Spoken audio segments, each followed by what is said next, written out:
détail que tu n'as absolument pas remarqué dans Iron Man 2. Quand Tony affronte Whiplash, il jette un rapide coup d'œil au réacteur arc de Whiplash. Et juste après, lorsqu'il va l'interroger, il lâche une petite pique très Tony Stark. Pretty decent tech. Cycles per second were a little low.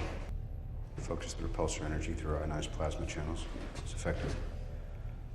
Not very efficient. En gros, il est en train de lui dire ouais, ton réacteur il fonctionne bien, mais bon, t'es un peu une merde comparé à moi. Moi, je suis quand même plus fort. Et c'est pas juste de l'arrogance, parce que si on regarde bien l'analyse du réacteur de Vanko à l'écran, on voit qu'il génère 1,81 gigajoules par seconde. Et maintenant, accroche-toi parce que le tout premier réacteur arc que Tony il a construit dans une grotte avec un tas de ferraille, il a mélangé 3 boulons, ça a fait ça. Et ben, il était capable de produire 3 gigajoules par seconde. What could it generate? If my math is right, I don't know as is 3 gigajoules per second. Alors qu'il a construit ça avec presque rien. Ça veut dire que dès le départ, Tony avait non seulement une meilleure compréhension de la technologie, mais qu'il était littéralement en avance de plusieurs générations. Et surtout que là, je vous rappelle, on est sur le premier réacteur Tougez qu'il nous a fait. Il en a fait plein d'autres ensuite qui sont encore plus puissants. Je pense que le réacteur arc, c'est vraiment l'une des sources d'énergie les plus puissantes de tout le MCU. Puisque je vous rappelle qu'il alimente la tour Avenger avec. Rien que ça. Tony n'était pas juste un ingénieur, c'était un réel prodige pour sa génération. Abonnez-vous et dites-moi en commentaire si vous aviez vu